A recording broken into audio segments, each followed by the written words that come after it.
When I found Marietta, I didn't just find a place to go to college. I found so much more than that. I found friends. I found sports. I found my passion. I found family. I found my calling. I found a place to call home. Discover what you can find at Marietta by visiting marietta.edu today.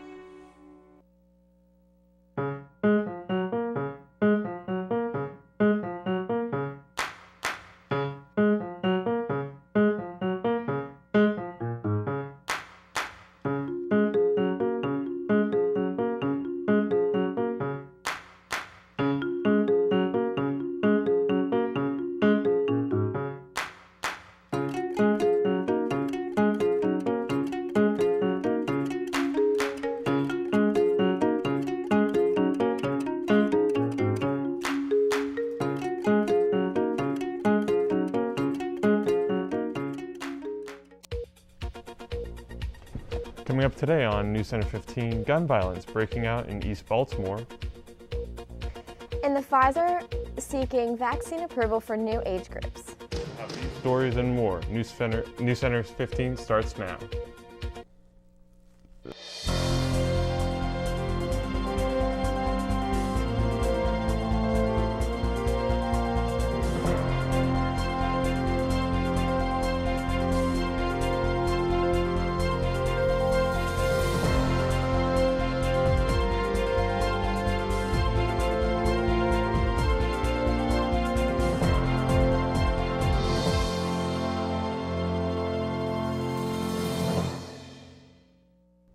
Good afternoon, and welcome to Thursday's edition of NewsCenter 15.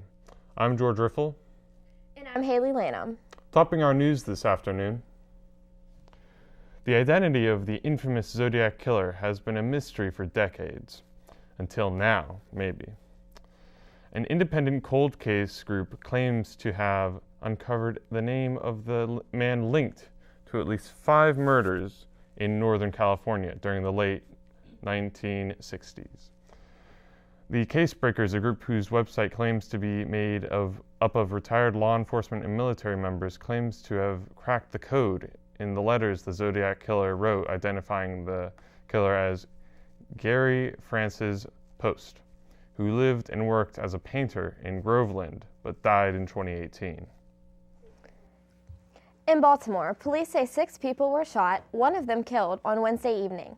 When officers arrived on the scene, they found 2 women and 2 men ranging in the age of 23 to 38 years old with gunshot wounds. One of the women was pronounced dead by medics. A short time later, a 16-year-old and a 30-year-old walked into an area hospital for treatment. Police say it's unclear if the incidents were related.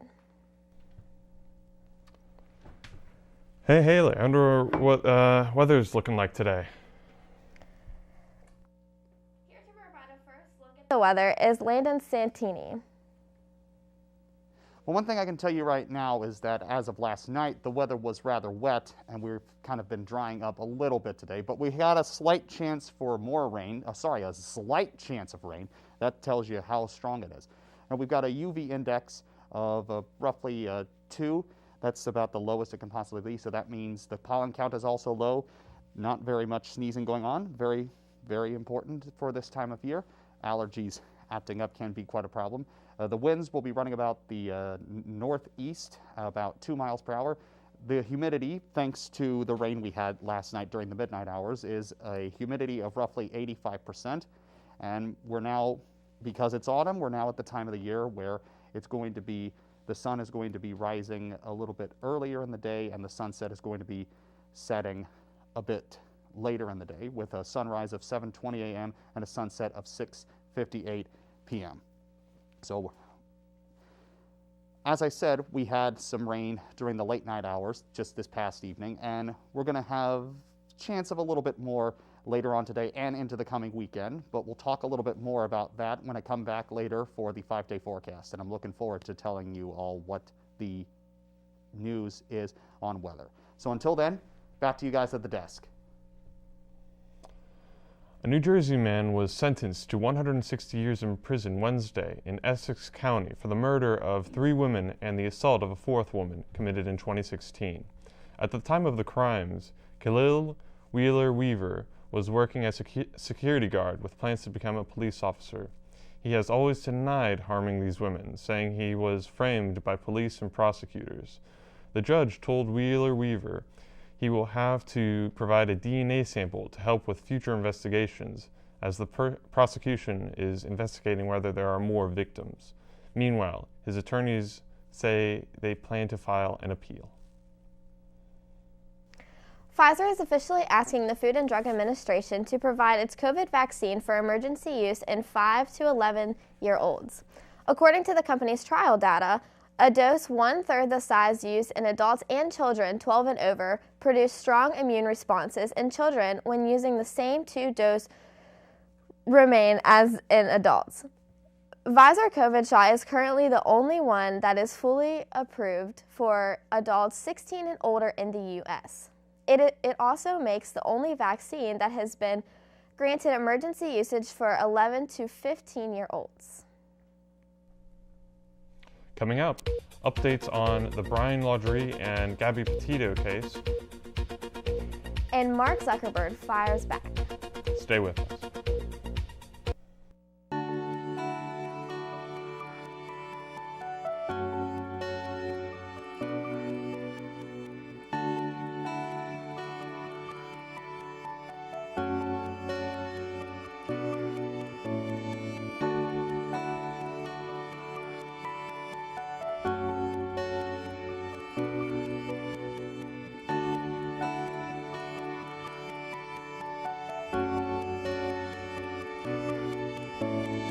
Hey, this is Kevin Love from the Cleveland Cavaliers. Right now, many of us feel anxious. Mindfulness can help you ease those feelings. My nonprofit is partnering with Headspace to offer free content to help you stress less. Head to kevinlovefund.org/headspace. Here's to the straggly ones. The first ones. The hey, I look good with this ones. The black, brown, red, and gray ones. The itchy ones. The ones grown by Dad. The ones grown for Dad. The I nearly didn't do it this year ones, and the absolutely filthy ones. They all raise awareness, raise funds, start conversations, and save lives. Because whatever you grow will save a bro. Learn more at Movember.com.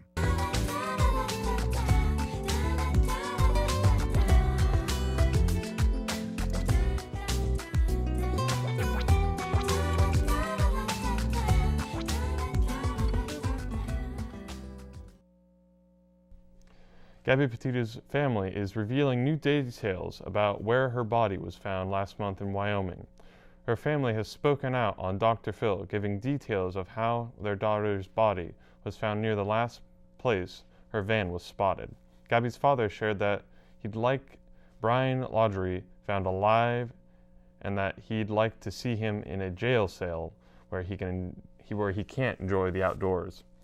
Brian has currently only been indicted for using a debit card that didn't belong to him after Gabby's death. He has not been charged in Gabby's death as of right now. In other updates on the Laundrie case, on Monday, Cassie Laundrie revealed that the protesters staked outside her home that Brian flew home August 17th, just 5 days after the fight he and Gabby had in Moab, Utah. The attorney for Laundrie's parents confirmed in a statement to CNN that Laundrie flew home the 17th and returned to Utah August 23rd to rejoin Gabby, and that, quote, Brian flew home to obtain some items and empty and close the storage unit to save money as they contemplated extending the road trip. According to police, Brian Laundrie's parents claimed that they last saw him on September 14th and he was reported missing 3 days later. Mark Zuckerberg fights back after the blistering testimony of his former employees, Frances Haugen, who alleges the social media giant is knowingly hurting its users and the country. The Facebook CEO posted a 1,300-word response claiming, At the heart of these accusations is this idea that we prioritize profit over safety and well-being, and that's just not true. A top senator investigating Facebook says Zuckerberg should do his explaining to Congress. Former President Trump is slamming the work of the House committee investigating the January 6th insurrection at the U.S. Capitol. This comes on the eve of the panel's deadline for 4 former Trump aides to comply with the subpoenas and submit documents. More than a week since subpoenaing for Trump Deputy Chief of Staff Dan Scavenge, the committee has been unable to physically serve the subpoena to him, according to multiple sources. 3 other former Trump aides subpoenaing by the House panel have apparently received the subpoenas served to them, but none of them have responded. Coming up, an environmental disaster. We'll also get the latest news from Hollywood. And in between the rain we had last night in the midnight hours and the rain we could be having later on in the weekend, we'll just see how wet and hot it'll get when I come back for the 5-day forecast. Stay with us.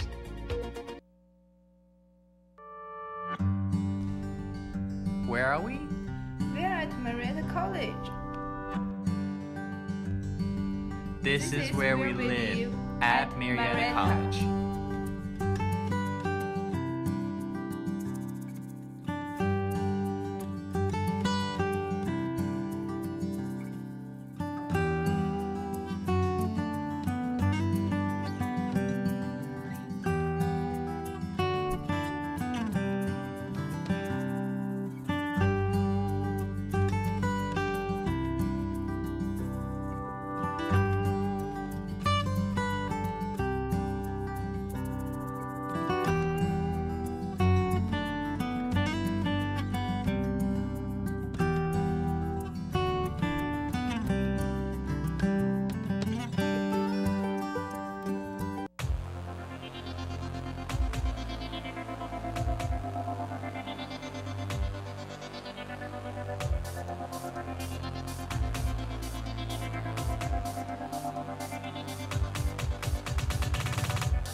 Oil has been spilled from a pipeline into the waters off Southern California and has been breaking up naturally in ocean currents. That's according to a Coast Guard official who spoke to reporters Wednesday. Petty Officer Steve Strohmeyer says some of the oil has been pushed to the south by currents. Storms earlier in the week may also have helped disperse the oil. He says the movement could make it more challenging to skim the oil as it spreads out. He also says the biggest problem is the uncertainty about the amount of leaked oil into the water. Los Angeles leaders have voted to enact one of the nation's strictest vaccine mandates. The sweeping measure requires the shots for everyone entering bars, restaurants, nail salons, gyms, and even a Lakers game. The city's council on Wednesday voted 11-2 in favor of the ordinance. Supporting says it's a way of preventing more COVID surges. Critics say the measure raises concerns about enforcement and will bring confusion because a less sweeping vaccine mandate scheduled to take effect next month in Los Angeles County. The World Health Organization has endorsed the world's first malaria vaccine and said it should be given to children across Africa in the hope that it can spur stalled efforts to curb the spread of the parasitic disease. The WHO said its decision was based largely on results from research in Ghana, Kenya, and Malawi that tracked more than 800,000 children who received the vaccine since 2019. Today's entertainment news has huge news for all of the Game of Thrones fans. Here to fill us in on the latest news in Hollywood is Andrea Archie. What do you have for us, Andrea? Thanks, guys. House of the Dragon will be streaming on HBO Max, which is part of the Warner Media family. The Targaryens are coming. HBO Max released the first teaser for the upcoming Game of Thrones prequel House of the Dragon. Expect more dark drama and fiery action when the highly anticipated series arrives in 2022.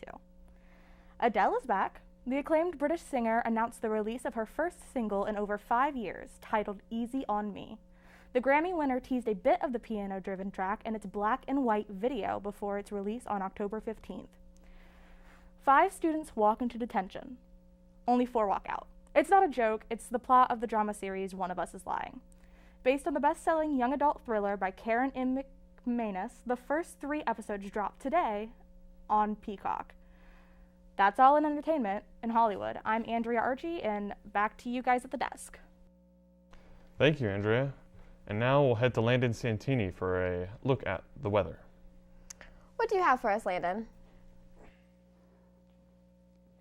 Well, I've got something certainly a lot better than detention.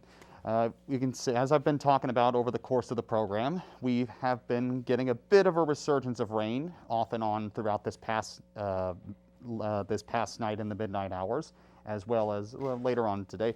You can see that as we get in the regional area of the Mid-Ohio Valley, you can see that we're relatively calm at the moment, especially getting closer into our little neck of the woods of Marietta. You can see that we've had some sprinkles of showers here and there, so we don't have to worry about anything quite just yet. But as we get into the weekend, that's when we'll start seeing a chance of rain, and right now our temperatures are still relatively calm as how they've been for most of the week with a high of 73. The same will be the case for the following day on Saturday with a high of 73, a low of 61, and yet another chance of rain. As we go to the end of the week, at the end of the weekend on Sunday, they'll start to climb a little bit with a high of 79, a low of 55 with partly cloudy conditions. We're finally getting a bit of a break from the rain. As we go into the next work week on Monday, we'll see the temperature start to climb with sunny conditions, a high of 81 and a low of 57, and they'll stay relatively consistent as the new work week continues with sunny conditions, high of 81, a low of 61. So we've had a relatively cool week throughout this week. It's going to be ending with some rather damp temperatures as we start the weekend, but that should taper off as the weekend comes to an end. But as you can see, when the new work week begins, the temperatures will start to climb thanks to the leftover rain. So that's the weather for this upcoming weekend. I'll be back later on at the end of the program to give you one last recap of everything that we've just told you. But until then, back to you guys at the desk. Thank you, Landon. When we come back, Jalen will join us with an update from the world of sports. See you in a few. James Brown and Bill Cowher welcoming you back to the Midnight Snack Run. This is one tricky obstacle course. He's reaching, but he pushes it away. He's approaching a plate of iced cookies. He blows right by him. Oh, the fridge. Looks like he's headed for the soda. Wait, he jukes left, grabs the water bottle. Now he's just got to get out of there. Look what dropped from the sky. Don't do it, Dennis. That's the way you execute a Midnight Snack Run. Stand Up to Cancer and Rally want you to reduce your risk for cancer. Go to takeahealthystand.org. We are strong, we are resilient, and we will get through this together. But these are stressful times, and it's important to also practice good self-care. It's normal to feel overwhelmed, anxious, or afraid, but there is hope.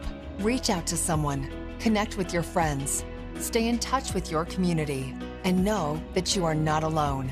Learn more at wearebroadcasters.com/hope, furnished by the National Association of Broadcasters and this station. We've always had villains to face. Bad guys to take down. But you are the most horrible of all. We're not here because we have to be. We're here because we've had enough of you. Every single one of us is mortal. But inside of us, we're all heroes. So stand up with us. Stand up to fight. Stand up to cancer. Visit standuptocancer.org to learn more.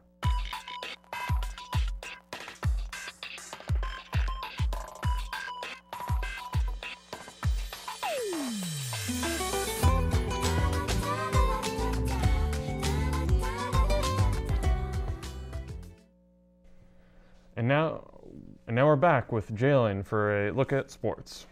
What are we looking at in the world of sports today, Jalen? I can give you the rundown right now. The Major League Baseball playoffs are off to a start, beginning with the wild card game at Fenway Park earlier this week on Tuesday night. The crowd at Fenway was a sellout with its biggest crowd since 2018 World Series, coming in at 38,324 fans.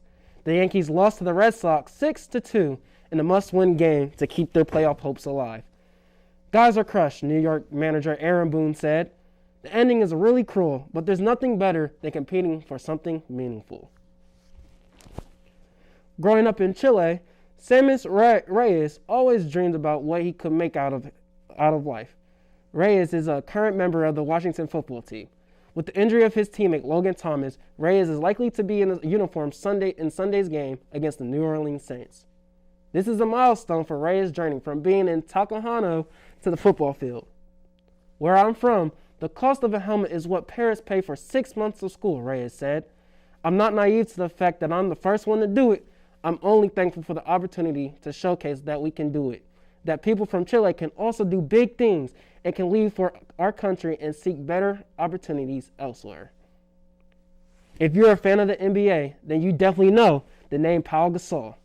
The veteran has played for more than 2 decades, earning 2 NBA titles and a World Championship gold medal with Spain's national team. He announced his retirement from the game on Tuesday, in the end playing until the age of 41. With everything that I have done, I think that's not bad, Gasol said. I'm very pleased and grateful for having the career that I had and for receiving so much affection and support. It's a difficult decision after many years, but it's a decision that I really thought over. Gasol plans now in retirement to work with his foundation, the International Olympic Committee, and with the United Nations Children's Fund. Gasol said, I want to give back to the sport and to society and everything they've given to me. That's all I have for sports. Back to you guys at the desk. Thank you, Jalen.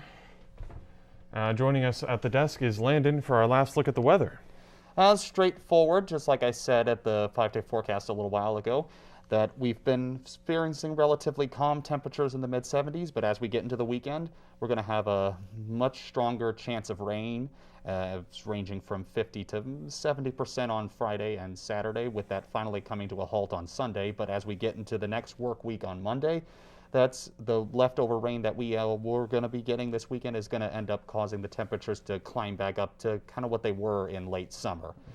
So speaking of summer, we have been in fall for the next several weeks, and Marietta College's fall break is going to be starting in a few days. And I must admit, as much as I'm looking forward to that, I'm also kind of nervous. And that's mainly because, we just started NewsCenter 15. We just started bringing the news to all you wonderful people out there only 2 weeks ago, and we just came back from a very long hiatus. Thank you, COVID. And lo and behold, we're starting another hiatus yeah, that just makes me a bit nervous. You can understand that, right? Oh yeah, Landon. Oh, Totally. definitely. Yeah. I can't wait till we don't have to wear these things in the studio anymore. Yeah, it'll be great. But you guys remember to pack those umbrellas maybe this weekend and get ready for a heat wave possibly next weekend after the rain is subsided. And thank you so much for joining us on Thursday's edition of WCMO TV on Channel 15 at noon 30 and 6:30. From all of us here at the station, we wish you a great weekend.